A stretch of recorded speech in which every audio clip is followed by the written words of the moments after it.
Hello student. आज हम लोग बात करने वाले हैं और आज का जो क्लास चलने वाला है वो हमारा क्लास 10th का क्वाड्रेटिक इक्वेशंस का क्लासेस नंबर 2 सेकेंड क्लास चलने वाला है। क्योंकि पिछले क्लास में आप लोग देखे थे, हम क्लास 10th का क्वाड्रेटिक इक्वेशंस का पूरी तरह से इंट्रोडक्शन दिए थे कि उसके बनाने का तरीका दिए थे, 3 मेथड से बनाया गया था। आज हम लोग स्टार्ट करने वाले हैं क्लास 10th का एक्सरसाइज 4 क्वाड्रेटिक इक्वेशंस। तो आज बिल्कुल हम लोग क्वेश्चंस की बात करेंगे, जो बुक में आपका क्वेश्चंस दिया हुआ है उसी क्वेश्चंस का बात करने वाले। चैप्टर का नाम है आपका क्वाड्रेटिक इक्वेशन। तो आज हम लोग यही पढ़ने वाले हैं क्वाड्रेटिक इक्वेशंस के बारे में।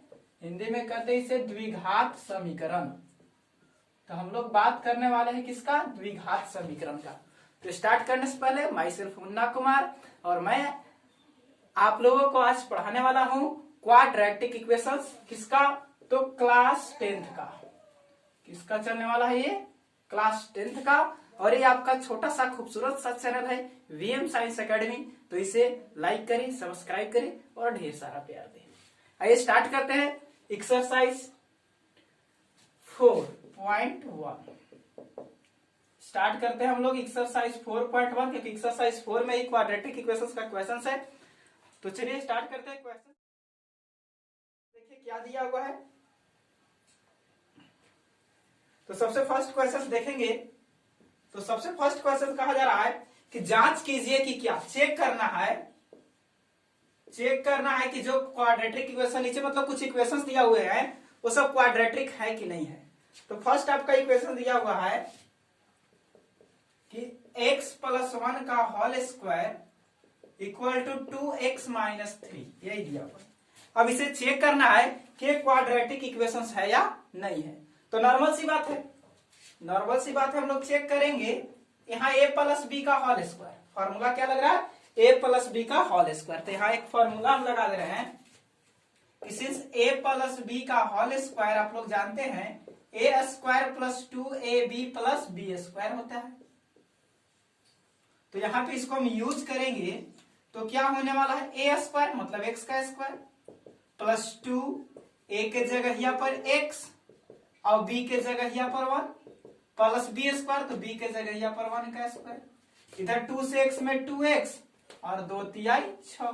अब देखिए तो x², 2 से x में मल्टीप्लाई करेंगे 2x, 1 का स्क्वायर 1, सबको इधर ले आइए तो -2x + 6 हो जाएगा। 2x से 2x मर गया, यानी x² और 6x 7 इक्वल टू 0। और पिछले वीडियो में आप लोग देखे थे कि यदि किसी भी इक्वेशंस में, क्वाड्रेटिक इक्वेशंस कौन होता है? जिस इक्वेशन में जो अल्फाबेट है उसका पावर 2 होना चाहिए। आपको दिखाया था कि जो क्वाड्रेटिक इक्वेशंस का फॉर्म होता है ax² b + bx + c = 0 के फॉर्म होता है। इसमें a b c ये तीनों क्या होते हैं? कांस्टेंट होते हैं। और ये x क्या है? आपका अल्फाबेट है। ये आपका अल्फाबेट्स होते हैं। तो यदि अल्फाबेट्स का पावर मैक्सिमम पावर, अल्फाबेट का मैक्सिमम पावर यदि 2 हो तो क्वाड्रेटिक इक्वेशन होता है, अन्यथा नहीं होता है। तो यहां देखेंगे x का पावर 2 है, यानी कि क्वाड्रेटिक इक्वेशन, यह आपका क्वाड्रेटिक इक्वेशन है। क्लियर? तो बस इसी तरह से बनाते हुए चलना है और हम क्वेश्चन आपको दिखाते हैं इसमें से बना करके। क्वेश्चन नंबर 2 देखेंगे इसका। क्वेश्चन नंबर 2 है, सेकेंड क्वेश्चन कहा जा रहा है x² - 2x इक्वल टू -2 और 3 - x। आइए इसको चेक करना है। तो नॉर्मल सी बात है, ये क्या हो जाएगा आपका? x² - 2x, यहां मल्टीप्लाई कर देंगे, -2 तिहाई -6 माइनस प्लस 2x से x में करेंगे तो 2x, सबको इधर ले आइए। x² -2x और ये सब को यदि इधर लाएंगे तो ये हो जाएगा प्लस में और वो हो जाएगा माइनस में, इक्वल टू क्या बचेगा? 0। तो x² -2x और -2x -4x + 6 इक्वल टू क्या हो गया? 0। यहां भी x का पावर 2 है, मतलब ये भी क्वाड्रेटिक इक्वेशन है। ये भी क्वाड्रेटिक इक्वेशन है। एक और क्वेश्चन बात करें, क्वेश्चन नंबर 3 भी देख लेते हैं। तो यदि 3 की बात करेंगे तो क्वेश्चन नंबर 3 आपके पास है x minus 2 x plus 1 x minus 1 यहाँ इक्वल टू का साइन है और क्या है आपका x प्लस 3। देखिए यही क्वेश्चन है, उसी तरह से सॉल्व करेंगे जैसे सॉल्व कर रहे थे। x से x में गुना करेंगे एक्स स्क्वायर, x से 1 में गुना करेंगे केवल x, माइनस 2 से x में करेंगे माइनस 2x, माइनस 2 से 1 में करेंगे तो माइनस 2। इधर आ जाइए, x से x में करेंगे एक्स स्क्वायर, x से 3 में करेंगे 3x, माइनस 1 से x में करेंगे माइनस x, माइनस 1 से 3 में करेंगे तो माइनस 3। अब यहाँ देखेंगे एक्स स्क्वायर से एक्स स्क्वायर मर गया, तो अब देखिए स्क्वायर से स्क्वायर कट गया, तो अब तो पावर स्क्वायर नहीं ना बचा। अब इसको सोल्व भी कर सकते हैं, x में से 2x गया तो माइनस x, ये माइनस 2 सबको इधर ले आइए, 3x में से x गया 2x, इधर आएगा तो माइनस 2x, 3 माइनस में इधर आया तो प्लस में, ये minus x minus 2x minus 3x, 3 में से 2 गया 1 इक्वल टू 0। देखिए तो x का पावर कितना है 1 है, स्क्वायर नहीं है, स्क्वायर नहीं है तो द्विघात समीकरण नहीं है। यह आपका क्वाड्रेटिक इक्वेशंस बिल्कुल नहीं, जिसका पावर 2 आएगा अल्फाबेट का, जैसे पावर 2 आया था यहाँ भी पावर 2 आया था तो है, और नहीं आ रहा है तो नहीं है। जल्दी से नोट करेंगे, जल्दी से नोट्स करेंगे। चलिए आगे देखते हैं।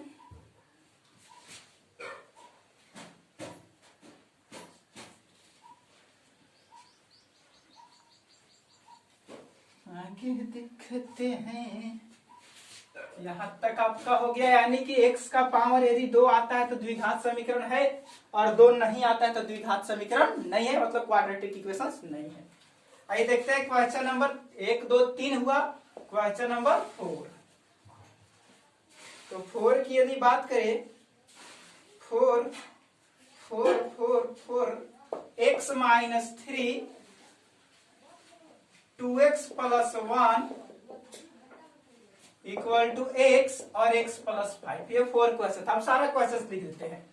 5 क्वेश्चन क्या है आपका, 2x minus 1 x minus 3 equal to x plus 5 और x माइनस 1, एक ये हुआ। नेक्स्ट आपका 6 नंबर है कि x square plus 3x plus 1 equal to x minus 2 का होल स्क्वायर, और 7 नंबर आपका है इसमें x प्लस 2 का whole cube equal to 2x और x स्क्वायर माइनस 1। ये आपका क्वेश्चन है, 3 आपको हम बना दिए थे, ये 4 और क्वेश्चन है। आइए 1 बाय 1 करके हम चारों को सॉल्व करते हैं। ऐसे आप लोग अभी जिस तरह का हम क्वेश्चन बताए हैं, आप लोग 4 और 5 6 को भी सॉल्व कर सकते हैं, क्योंकि पहला में a प्लस बी का होल स्क्वायर लगाए थे, यहाँ a माइनस बी का होल स्क्वायर लगा देना है। तो यहां तक आप लोग सॉल्व कर सकते हैं। हम डायरेक्ट क्वेश्चन नंबर 7 को सॉल्व कर दे रहे हैं। ओके, ये 3 आपका होमवर्क हो गया, ये 3 आप खुद से घर में करेंगे, हम इसको करके दे दे रहे हैं आपको। आइए देखेंगे 7th number question, a plus B का होल क्यूब, फॉर्मूला आता है a cube plus B cube plus 3a square B plus 3ab square. तो इसी का हम लोग यूज करने वाले हैं। आइए, a क्यूब मतलब x का क्यूब, b क्यूब मतलब b के जगह यहाँ पर कितना हो जाएगा 2 का क्यूब, प्लस 3 a के जगह यहाँ पर x का स्क्वायर और b के जगह यहाँ पर 2, प्लस फिर से 3 a के जगह यहाँ पर x और b का स्क्वायर, तो b के जगह यहाँ पर 2 का स्क्वायर बराबर इन्हें आ जाइए। 2x से x स्क्वायर में गुना करेंगे तो 2x क्यूब हो जाएगा, और 2x से माइनस 1 में गुना करेंगे तो माइनस 2x हो जाएगा। अब सबको इधर ले आते हैं, यहां तक दिखाई दे रहा है, एक बार देख लीजिए। हाँ, दिखाई तो बिल्कुल दे रहा है।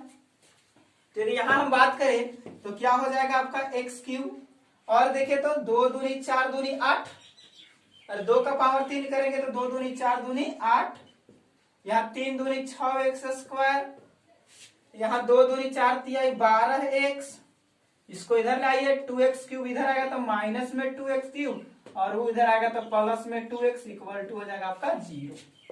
अब यहाँ देख लेंगे तो x क्यूब में से 2x क्यूब गया तो बचेगा माइनस x क्यूब, ये 8 का 8 तो वैसे फिर स्क्वायर वाला लिख लेते हैं। देखिए यहाँ कितना है 6x²। उसके बाद x वाला देख लीजिए, तो 12 गो x और 2 गो x, 14 गो x। अब 8 का 8 इक्वल टू क्या बचा 0। अब देखिए तो इसमें x का सबसे मैक्सिमम पावर कितना है 3 है। x का जो मैक्सिमम पावर है, maximum power of x equal to कितना मिल रहा है 3। और जब मैक्सिमम पावर 3 है, इसका मतलब कि यह क्वाड्रेटिक इक्वेशन नहीं है। लिखेंगे it is not a quadratic equation, यह आपका क्वाड्रेटिक इक्वेशन नहीं है। तो आपको चेक करना मैक्सिमम पावर 2 आना चाहिए, 2 से ज्यादा नहीं 2 से कम नहीं। x का पावर कितना होना चाहिए एकदम फिक्स 2 होना चाहिए, 3 नहीं। 2 आएगा जिसमें वो क्वाड्रेटिक इक्वेशन है, 2 नहीं आएगा तो नहीं है। जल्दी से नोट कर लेंगे।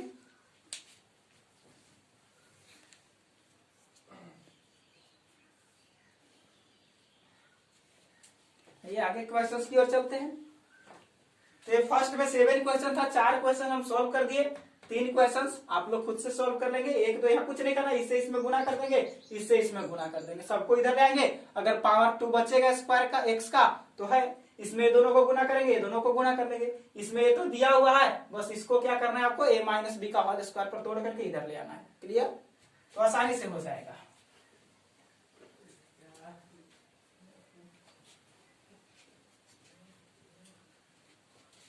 ये बात करते हैं क्वेश्चन नंबर। अब क्वेश्चन नंबर 2 देखते हैं कि 2 क्वेश्चंस क्या है। तो देखेंगे सेकेंड नंबर जो क्वेश्चंस आपसे कह रहा है वो ये रहा। कह रहा है कि निम्नलिखित स्थितियों को द्विघात समीकरण के रूप में निरूपित कीजिए, यानी कि क्वाड्रेटिक इक्वेशंस के फॉर्म में लाना है, आपको बनाना है। यानी कि make this sentence in quadratic equations. आपको कुछ सेंटेंस नीचे दिए गए हैं, उसे क्या करना है आपको क्वाड्रेटिक इक्वेशंस बना देना है। इसमें देखिए 1 नंबर क्या कहा जा रहा है। 1 नंबर आपका क्वेश्चन है, कह रहा है कि एक आयताकार भूखंड का क्षेत्रफल 528 मीटर स्क्वायर है। एक रेक्टेंगुलर क्या है शेप है, आयताकार भूखंड माने एक आयत के जैसा कोई एरिया है, और उसका एरिया कितना दिया हुआ है टोटल 528 मीटर स्क्वायर। इसका एरिया कितना दिया हुआ है 528 मीटर स्क्वायर। आप लोग बुक से क्वेश्चंस देख लेंगे ना, एरिया कितना दिया हुआ है 528 मीटर स्क्वायर। अब कह रहा है कि क्षेत्र की लंबाई चौड़ाई के दोगुने से 1 अधिक है मीटर में। कह रहा है कि जो खेत की लंबाई है, जो इसका लेंथ है, ऐसे कर, जो इसका लंबाई है वो क्या कर रहा है चौड़ाई के दोगुने से 1 अधिक है। अब जो इसका लंबाई है वो चौड़ाई के दोगुने से कितना अधिक है 1 अधिक है। ये दूसरा कंडीशन कह दिया। ये फर्स्ट कंडीशन कहा था कि एरिया इतना है, दूसरा कह रहा है लंबाई चौड़ाई के दोगुने से 1 अधिक है। तो कह रहा है कि हमें भूखंड की लंबाई और चौड़ाई ज्ञात करनी है। भूखंड की लंबाई और चौड़ाई ज्ञात करनी है, इसके लिए आप द्विघात समीकरण बना करके दीजिए। तो इसका लंबाई और चौड़ाई तो हमें पता नहीं है, तो हम मान लेते हैं कि लंबाई क्या हो गया x, लंबाई कितना मान लेते हैं x, और चौड़ाई को हम क्या मान लेते हैं y। कोई दिक्कत है? कोई दिक्कत नहीं। अब इसका एरिया कितना दिया हुआ है इतना, आपके अकॉर्डिंग टू क्वेश्चंस आएंगे। अगर क्वेश्चंस के अनुसार चले तो क्वेश्चंस क्या कहा है कि जो लंबाई है यानी कि जो x है, जो x है वो क्या है चौड़ाई के दोगुने से 1 अधिक है, यानी x इक्वल टू क्या हो जाएगा 2y + 1। अब चलेंगे आगे, इसका जो एरिया दिया हुआ है, एरिया क्या होता है लंबाई इंटू चौड़ाई। अरे area of rectangle, area of rectangle आप लोग पढ़े होंगे 7-8 क्लास में, लेंथ इंटू ब्रेथ। तो एरिया कितना है 528, लेंथ आपका कितना था x और ब्रेथ कितना था y। तो यहां सीधा सीधा हम लिख देते हैं xy। अब यहां देखेंगे तो x का तो x हम छोड़ दे रहे हैं, y के जगह पर या x को जगह पर हम 2i+1 ले लेते हैं, चाहे यहां से x का वैल्यू निकाल लीजिए, कुछ भी रखिए कोई दिक्कत नहीं है। तो x के जगह पर हम क्या करते हैं 2i+1 और इंटू में ये y का y और इक्वल टू में कितना हो जाएगा 528। अब y से 2y में गुणा करेंगे 2y², y से 1 में गुणा करेंगे y इक्वल टू में 528। अब उसको इधर ले आइए या अभी ले आते हैं, इधर आएगा तो माइनस में 528 इक्वल टू क्या हो जाएगा 0। अब इसको सॉल्व करने के लिए तो कहा नहीं है, हमें सिर्फ और सिर्फ कहा था कि इसको द्विघात समीकरण के रूप में बनाइए, तो हम बना दिए क्वाड्रेटिक इक्वेशन। देखिए y का पावर कितना 2, ये नहीं सोच रहा कि x से आना चाहिए, ये कोई कंडीशन नहीं है कि x से का पावर होना चाहिए, कोई भी अल्फाबेट हम x y माने थे y के रूप में इसको सेट कर लिए, है कि नहीं। तो ये आपका क्या हो गया आंसर। नोट करेंगे, इसका सेकेंड क्वेश्चन भी देखने वाले हैं जल्दी से।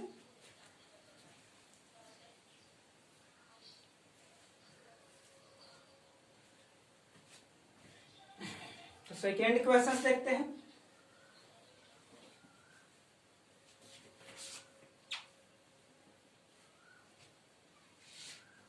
आइए सेकेंड क्वेश्चन आपसे कह रहा है, देखिए दूसरा क्वेश्चन कह रहा है कि दो क्रमागत धनात्मक पूर्णांकों का गुणनफल 306 है। दो लगातार संख्या है, क्रमागत धनात्मक संख्या ना, पॉजिटिव नंबर है दो गो, वो भी लगातार है एकदम, दो रेस्पेक्टिवली नंबर है और दोनों को गुणा करने पर 306 आता है। दोनों को गुणा करने पर कितना आता है 306, और कह रहा है कि हमें वह पूर्णांक याद करना है। अब लगातार संख्या देखिएगा ध्यान से, दो लगातार संख्या मतलब एगो 5 हो तो एगो कितना हो 6 हो भैया लगातार।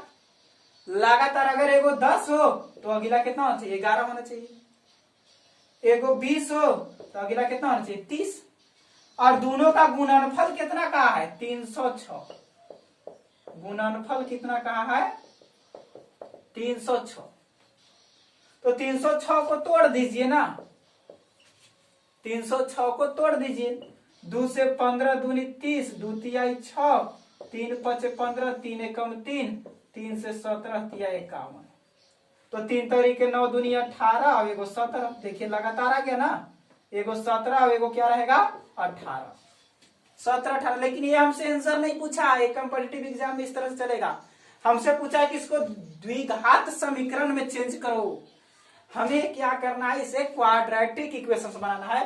तो क्वाड्रेटिक इक्वेशंस बनाने के लिए हमें कुछ अल्फाबेट्स की आवश्यकता होती है। तो दो संख्या की बात कहा है और दोनों संख्या लगातार, लगातार करने का मतलब एगो x तो एगो क्या रहेगा x+1, मतलब एक बढ़ जाता है। लगातार चलने पर क्या होता है एक बढ़ जाता है। तो हम मान करके चलते हैं सेकेंड क्वेश्चन में कि let first number equal to x, then जो सेकेंड नंबर हमारा बनने वाला है वो अपना माने क्या हो जाएगा x+1। अब जो क्वेश्चन कह रहा है कि दोनों को गुणा करेंगे यानी कि x इंटू x+1 तो 306 आता है, तो गुणा कर लीजिए हो जाएगा x² प्लस x से 1 में x, इसको इन्हें ले आएंगे तो माइनस में 306 इक्वल टू 0, और ये क्या हो गया आपका आंसर। सॉल्व करना है, इसे कोई भी मेथड द्वारा आप सॉल्व कर सकते हैं ना, लेकिन अभी सॉल्व करने की बात नहीं कहा जा रहा है, सिर्फ इक्वेशन बनाना है, तो इक्वेशन बना के छोड़ देंगे। आइए नेक्स्ट क्वेश्चन की ओर चलते हैं। नेक्स्ट क्वेश्चन की ओर चलते हैं। क्वेश्चन नंबर इसका 3rd,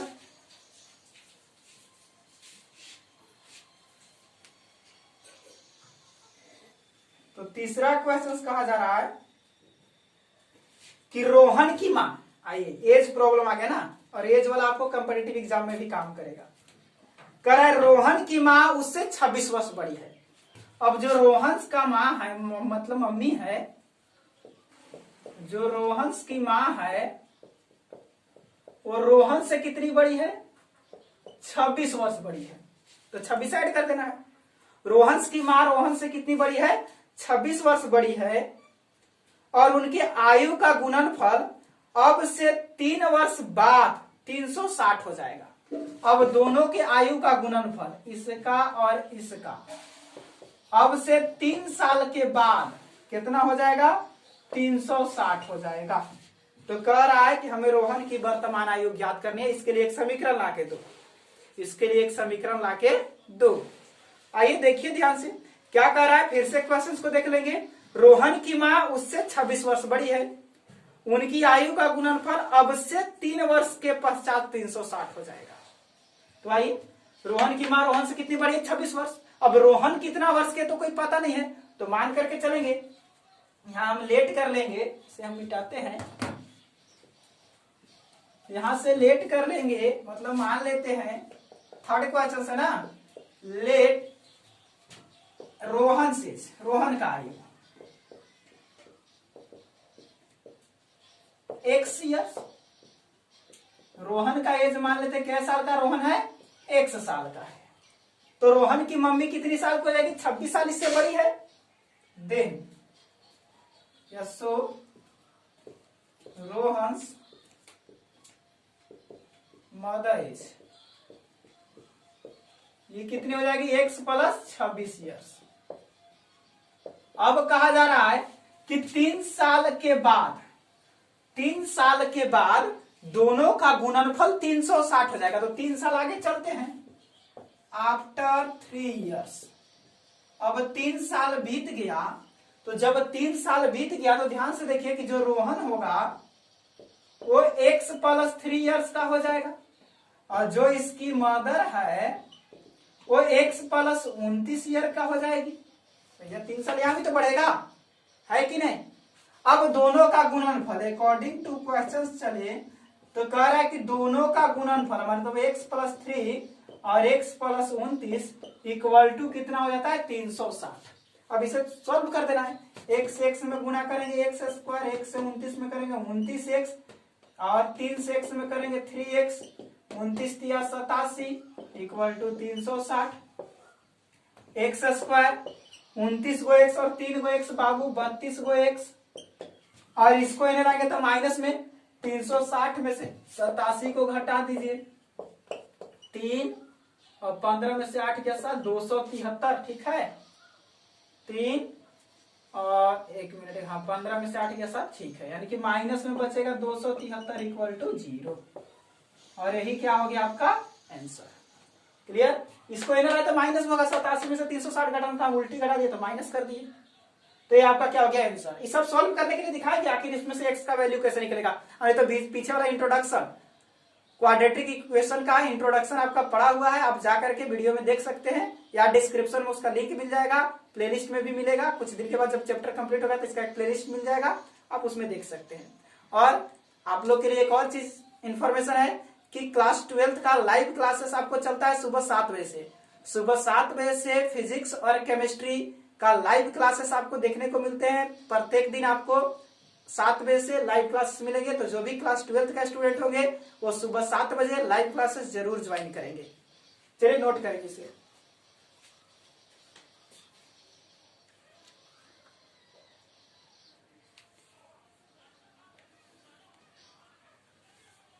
एक और क्वेश्चन है, उसे भी देख लेते हैं।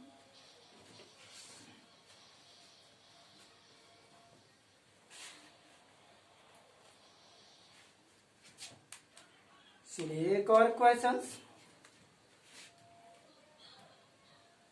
वो ये रहा क्वेश्चन नंबर 4। कह रहे एक रेलगाड़ी 480 किलोमीटर की दूरी समान चाल से तय करती है। एक रेलगाड़ी है मतलब ट्रेन है, और 480 किलोमीटर की दूरी एक चाल से तय करती है। टोटल डिस्टेंस कितना तय करती है, 480 किलोमीटर।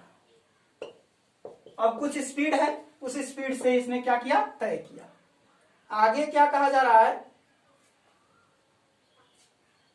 यदि इसकी चाल 8 किलोमीटर प्रति घंटा कम होता तो वह दूरी तय करने में 3 घंटा ज्यादा समय लेती। बात सही भैया, चाल कम होगा तो समय ज्यादा लगेगा, है कि नहीं। तो कह रहा हमें रेलगाड़ी की चाल ज्ञात करनी है। अब बताए कहा है कि यदि इसकी चाल 8 घंटा कम होता है, चाल 8 किलोमीटर प्रति घंटा कम होता तो दूरी करने में 3 घंटा क्या होता, ज्यादा समय लेता है। आइए ध्यान से देखते हैं, टोटल डिस्टेंस कितना तय किया? 480 किलोमीटर। अब कुछ स्पीड से चला होता है तो हम लेट कर लेते हैं कि इसका जो मतलब इनिशियल स्पीड था, इनिशियल स्पीड मान लेते हैं x किलोमीटर प्रति घंटा से चल रहा है, x किलोमीटर प्रति घंटा से चल रहा है। तो इसमें देखिए समय कितना लग जाता है, तो टाइम, समय कितना लग जाएगा इसको? तो समय इक्वल टू आप लोग पढ़े होंगे दूरी बटा चाल, डिस्टेंस बटा स्पीड, डी बाई एस। तो डी कितना हो गया? 480 बटा में कितना हो जाएगा x, इतना घंटा इसको लगने वाला है। टाइम कितना रहेगा? इतना घंटा लगेगा। अरे समय बराबर दूरी बटा चाल, दूरी बटा चाल।